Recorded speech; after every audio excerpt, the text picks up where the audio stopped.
डंदो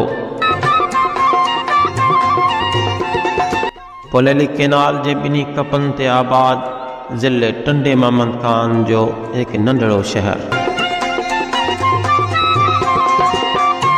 हीउ शहर चइनी पासनि खां सरसब्ज़ ॿनियुनि सां घेरियल आहे।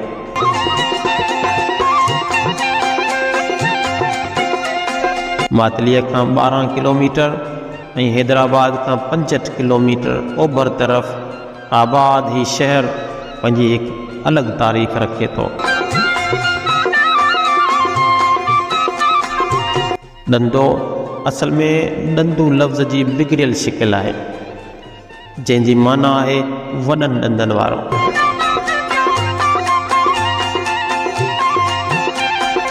हिन शहर जे नाले जे बारे में मुख़्तलिफ़ ॾंद कथाऊं गर्दिश कनि थियूं।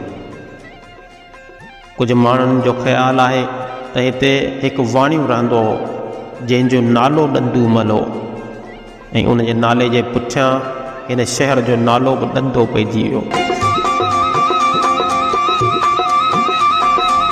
लेकिन कुझु माण्हू इहे बि चवनि था त हिकु मलाह क़ौम जो माण्हू रहंदो हो जंहिंजा ॾंद वॾा हुआ ऐं उन करे माण्हू उनखे ॾंदू सॾींदा हुआ ऐं उन जे नाले जे पुठियां हिन शहर जो नालो ॾंदो पियो।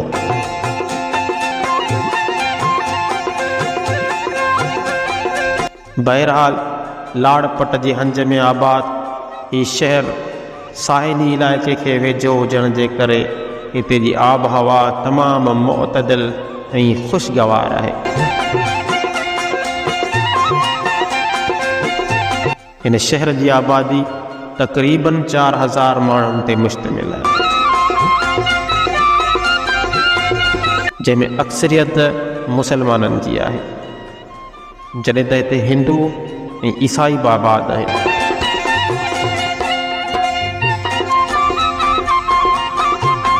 अगरि क़ौमुनि जी ॻाल्हि कई वञे त हिते मेमण, शीरानी पठान ऐं मलाह वॾे तादाद में आबाद आहिनि, पर हुन सां गॾोगॾु खटी, भट्टी, ख़ासकेली, समा, लिगारी ऐं चांग बि आबाद आहिनि। ऐं गैर मुस्लिमनि में मेघवाड़, महाराज, गुजराती, चारण ऐं कोली बि आबाद आहिनि। ऐं हुन सां गॾोगॾु ईसाई बि हिन शहर में आबाद आहिनि। एतिरनि सारियुनि एथनिक कम्यूनिटीज़ जे बावजूद बि हीउ शहर हमेशह प्यार, मोहब्बत ऐं अमन जो गहवारो रहियो आहे।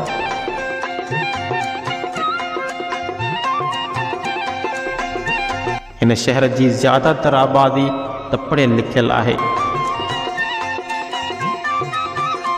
हिते हिकु बहितरीन सरकारी स्कूल पिणु मौजूदु आहे ऐं हुन सां गॾोगॾु हिकु नंढड़ो रूरल हेल्थ सेंटर पिणु आहे।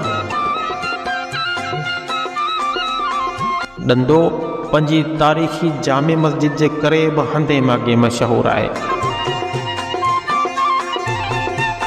बीबी लाल जामे मस्जिद डंदो शहर जी हिकु तारीख़ी ऐं आइकॉनिक बिल्डिंग आहे,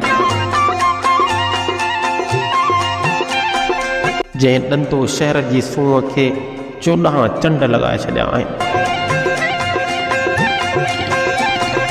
1957 में तामीर थींदड़ ही मस्जिद आर्किटेक्चर जो हिकु अज़ीम शाहकार आहे।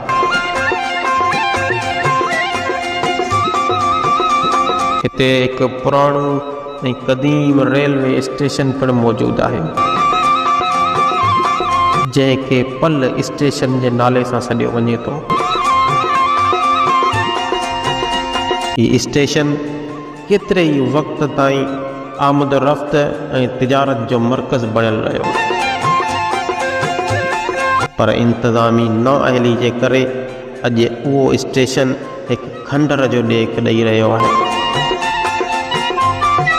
पुलिस डिपार्टमेंट जो मशहूरु ऑफिसर AD ख्वाजा उन जो ताल्लुक़ पिणु हिन ई शहर सां आहे ऐं पाण हिन ई शहर जे प्राइमरी स्कूल में तालीम हासिलु कई।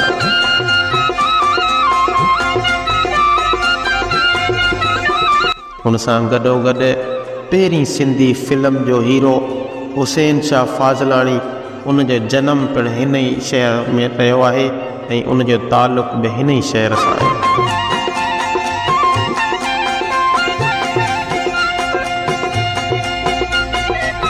हुन सां गॾोगॾु केतिरियूं ई मशहूरु ऐं मारूफ़ शख़्सियतूं जिन में डॉक्टर, इंजीनियर, वकील ऐं जज पिणु शामिल आहिनि, उन्हनि बि हिते ई जनमु वरितो आहे ऐं अॼु उहे माण्हू दुनिया जे हर कुंड कुर्छ में पकड़ियल आहिनि ऐं पंहिंजो ख़िदमतूं सर अंजाम ॾेई रहिया आहिनि।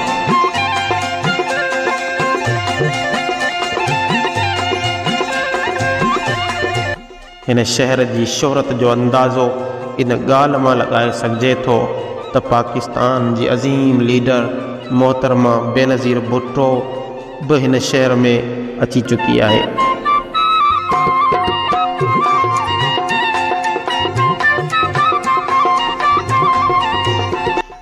जुल्फ़कार मिर्ज़ा हुजे या कमाल ख़ान चांग, उन समेत केतिरनि ई सियासी शख़्सियतुनि खे शोहरत जे बुलंदियुनि ताईं पहुचाइण में बि हिन शहर जो वॾो हथु रहियो आहे।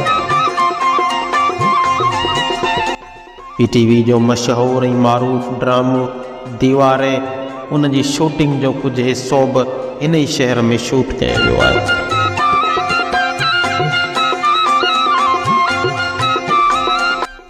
मेला हुजनि, मलाखड़ा हुजनि, मेलाड़ा हुजनि या क्रिकेट जा टूर्नामेंट या मज़हबी ऐं सक़ाफ़ती दिहाड़ा हुजनि, हीउ ॾंदो शहर हमेशह अॻुभरो रहियो आहे।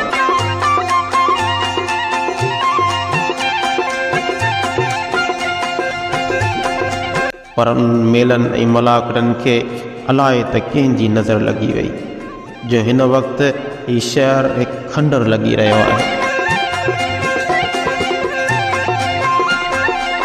सियासी तौर ते नज़रअंदाज़ थियण ऐं इंतज़ामी नाअहली जे वायरस सिंध जे ॿियनि शहरनि जियां हिन शहर खे बि बख़्श न कयो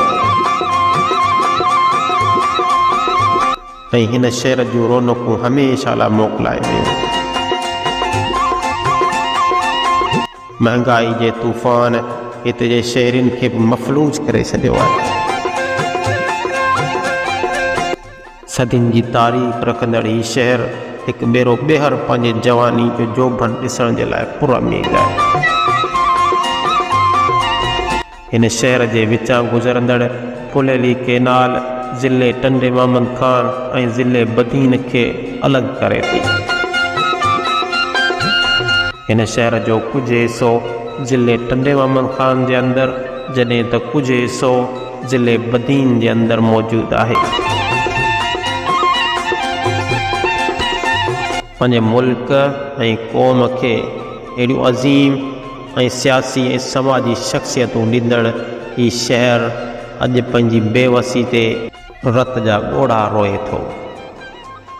बहरहाल हीउ शहर ॾंदो पंहिंजे जोबन ऐं जवानीअ जा ॾींहं हिकु भेरो ॿीहर ॾिसण जे लाइ तमामु घणो पुरउमीद आहे।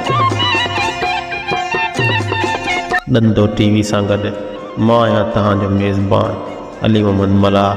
वधीक अहिड़ियूं इंट्रस्टिंग वीडियो ॾिसण जे लाइ लाइक कयो, शेयर करियो ऐं असांजे चैनल ॾंदो TV खे ज़रूरु सब्सक्राइब।